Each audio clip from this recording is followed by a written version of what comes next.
Hello दोस्तों, class 10th के भूगोल में एक चैप्टर है वन्य जीव और प्राणी। इस चैप्टर में बहुत सारे टॉपिक है जिनमें कि आज हम चर्चा करने वाले हैं जैव विविधता से लेकर के नष्ट होती प्रजातियां तक। तो वीडियो बहुत ही इंटरेस्टिंग होने वाला है, आप इस वीडियो को पूरा जरूर देखिएगा। दोस्तों, मेरा नाम है अभिषेक कुमार और आपका स्वागत है ध्यान लाइन 10th के इस यूट्यूब चैनल में। दोस्तों, सबसे पहले हम ये जान लेते हैं कि आज के इस वीडियो में हम क्या क्या चीज़ पर चर्चा करने वाले हैं, आपको क्या क्या सिखलाने वाले हैं। दोस्तों, सबसे पहले हम बताएंगे जैव विविधता क्या है। जैव विविधता के बाद हम बताएंगे परितंत्र किसे कहते हैं। उसके बाद भारत में वनस्पति जात के बारे में बताएंगे, फिर भारत में प्राणी जात के बारे में बताएंगे। उसके बाद हम बताएंगे कि भारत में वैसे 10 प्रजातियों के नाम जो कि लुप्त होने की कगार पर हैं। उसके बाद हम बताएंगे कि एशियाई चीता आखिर खत्म क्यों हो गया भारत से, इसका भारत पर क्या प्रभाव पड़ा।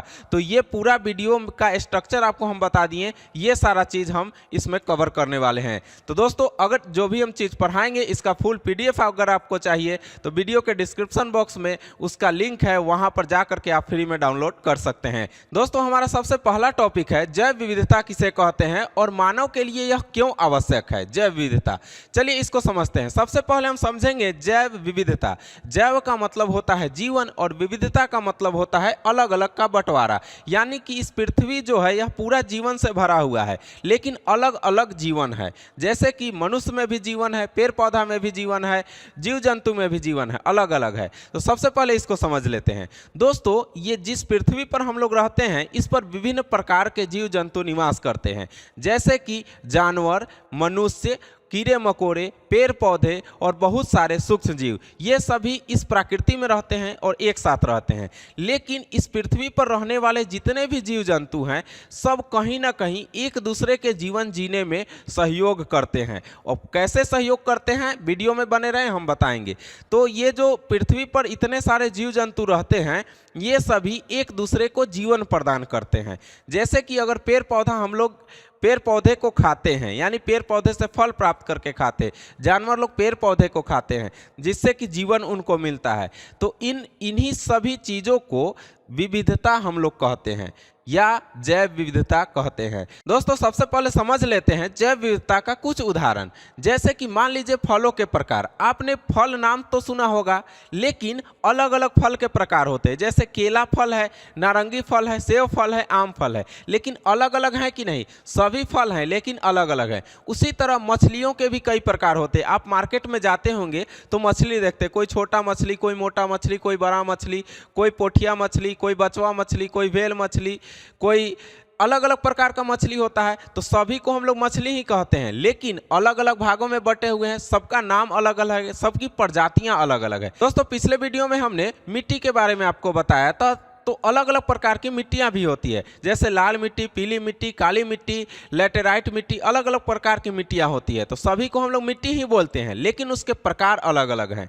तो और भी अन्य जितने भी जीव जंतु हैं यहाँ पर इस प्रकृति में, जितने भी सजीव और निर्जीव पदार्थ है, सबका रूप रंग अलग अलग है, उसकी प्रजातियाँ अलग अलग है। इसे ही हम लोग जैव विविधता कहते हैं।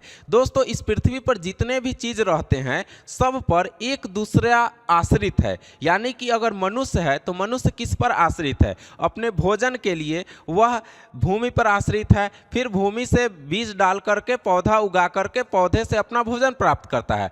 उसी तरह संस्कृत में एक भाषा कहा गया है जीवः जीवस्य जीवनम, यानी कि एक जीव दूसरे जीव पर आश्रित रहता ही है। जैसे कि अगर बिल्ली चूहे को पकड़ करके नहीं खाएगी तो उसका काम नहीं चलेगा, लेकिन उसी तरह जैसे बिल्ली चूहे को खाती है, उसी तरह इस पृथ्वी पर बहुत सारे ऐसे जीव जंतु हैं जो कि एक दूसरे पर निर्भर रहते हैं। यहाँ तक कि मनुष्य भी एक दूसरे जीव जंतु पर ही निर्भर रह करके कार्य करता है। तो दोस्तों, इसे ही हम लोग जैव विविधता कहते हैं। आशा करते हैं कि ये टॉपिक आपको क्लियर हो चुका होगा। दोस्तों, अब हमारा अगला टॉपिक है परितंत्र किसे कहते हैं। परितंत्र को हम लोग इंग्लिश में इकोसिस्टम कहते हैं। आपने इकोसिस्टम कहीं ना कहीं ये नाम जरूर सुना होगा। चलिए इसको समझते हैं। दोस्तों, दोस्तों इकोसिस्टम का मतलब होता है कि हम जिस पर्यावरण में रहते हैं उस पर्यावरण में दो प्रकार की चीज़ें हैं, कुछ सजीव पदार्थ हैं और कुछ निर्जीव पदार्थ हैं। लेकिन आपको ये बता दें कि सजीव पदार्थ को पूरा जीवन देने का काम निर्जीव पदार्थ ही करते हैं। यानी कि अगर सजीव पदार्थ जीवन जी रहे हैं तो कहीं ना कहीं उसमें निर्जीव पदार्थों का भी हाथ है।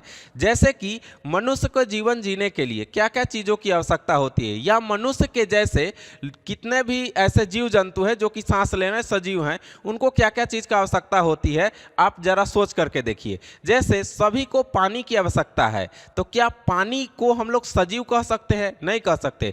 हवा को हम लोग सजीव कह सकते हैं? नहीं कह सकते। उसी तरह पानी हो गया, जल हो गया, इस तरह की बहुत सारे ऐसे निर्जीव चीज़ें हैं, ऑक्सीजन है, जो कि निर्जीव चीज हैं लेकिन सजीवों को जीवन जीने में सहायता करते हैं। तो जितने भी निर्जीव पदार्थ हैं वो सजीव पदार्थों को जीवन जीने के लिए वह प्रेरित करते हैं। इसे ही हम लोग पूरा इकोसिस्टम कहते हैं। दोस्तों जितने भी निर्जीव पदार्थ हैं वह सजीव पदार्थों को एक साथ मिला करके उसमें जीवन प्रदान करते हैं, और यही प्रक्रिया ये पूरे प्रकृति में चलती रहती है। यानी सजीव पदार्थों का निर्जीव पदार्थों से हमेशा कनेक्शन बना हुआ रहता है, और इसे ही हम लोग क्या कहते हैं? परितंत्र कहते हैं या इकोसिस्टम कहते हैं। दोस्तों परितंत्र जो होता है यह दो भागों में विभाजित है। इसको पढ़ने के लिए कुछ स्थलीय होते हैं और कुछ जलीय होते हैं। जैसे कि आपने पहले सुना होगा कि पहले जो जीवन था वह सिर्फ जल में ही था, उसके बाद फिर स्थल पर आया है।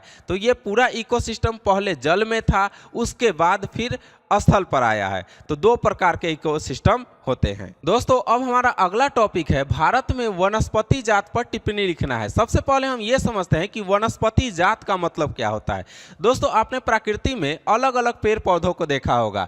कोई पीपल का पेड़ है, कोई आम का पेड़ है, कोई बरगद का पेड़ है, कोई नीम का पेड़ है। अलग अलग प्रकार के पेड़ पौधे होते हैं। लेकिन ये जो अलग अलग प्रकार के पेड़ पौधे हैं इनकी भी एक जाति है। जैसे आम की एक जाति है, बरगद की एक जाति है, पीपल की एक जाति है। तो ये अलग अलग प्रकार के जो वनस्पति हैं वो जातियों में विभाजित हैं। इन्हें ही हम लोग वनस्पति जात कहते हैं। अब हम आपको बताते हैं भारत में कुल मिलाकर 15,000 से ज़्यादा वनस्पतिक जाति जो हैं वह सिर्फ भारत मूल के हैं। यानी कि उनकी उत्पत्ति सिर्फ भारत में ही हुई है। और कुल मिलाकर यानी कि दूसरे देश से भी कुछ पेड़ पौधे आए हुए हैं जो कि भारत में रोपे गए हैं और उसके बाद उनका निर्माण हुआ है, आगे बढ़ोतरी हुआ है। तो अभी तक कुल मिलाकर 47,000 से ज़्यादा वनस्पति जात भारत में विद्यमान है। दोस्तों लेकिन दुख की बात यह है कि भारत में 10% वनस्पति जात जो हैं अभी वह खत्म होने के कगार पर हैं, और 20% स्तनधारी जो हैं वो भी खत्म होने के कगार पर हैं। दोस्तों अब हमारा अगला टॉपिक है कि भारत में प्राणी जात पर टिप्पणी लिखे। सबसे पहले हम इस चीज को समझ लेते हैं। दोस्तों किसी क्षेत्र विशेष में पाए जाने वाले जंतुओं की प्रजातियों को हम लोग प्राणी जात कहते हैं। दोस्तों सबसे पहले प्राणी जात का अर्थ समझिए।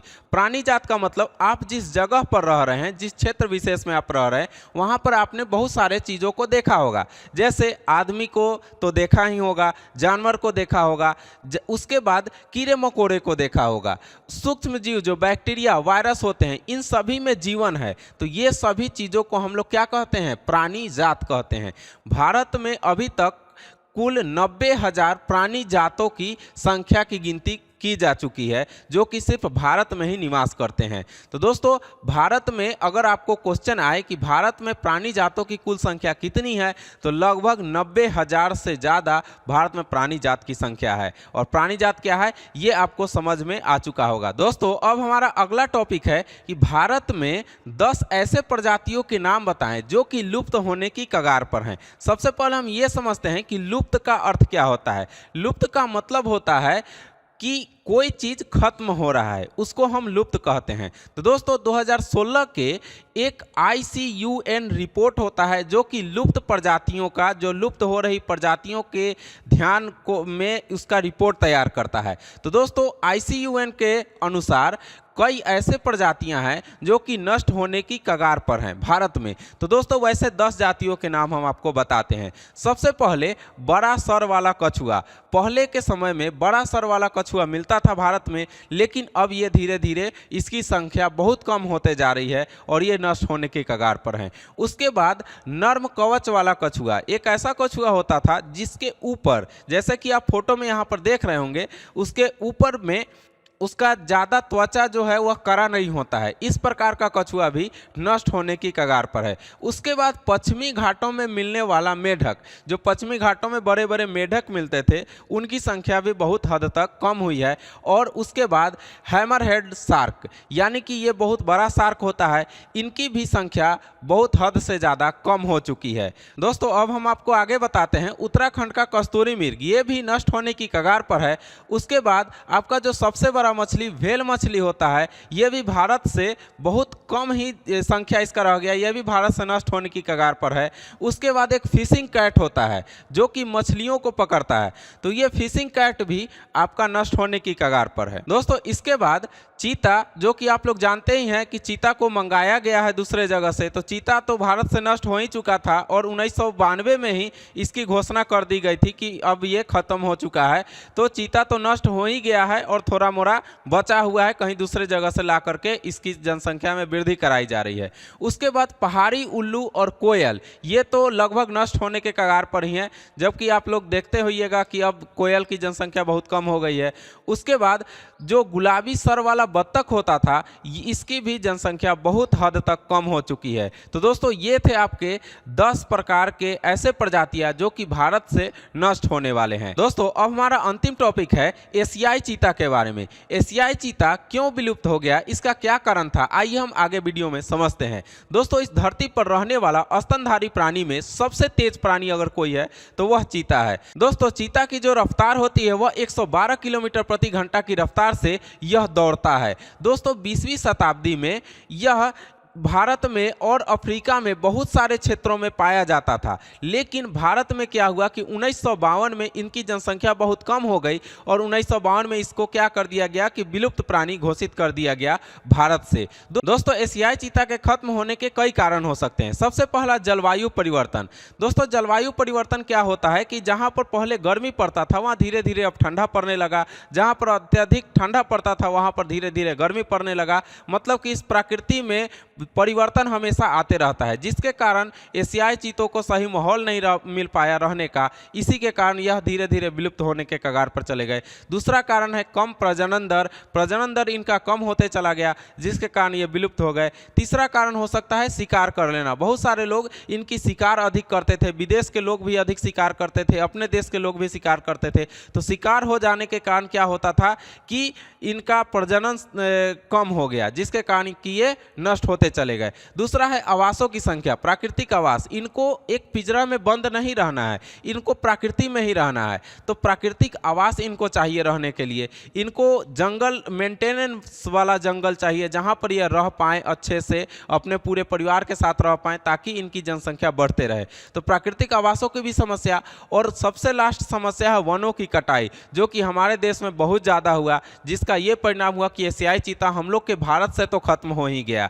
जैसे कि भारत में कितना ज़्यादा वन का कटाई हुआ है, आपने पढ़ा ही होगा, हरित क्रांति के बारे में पढ़ा होगा।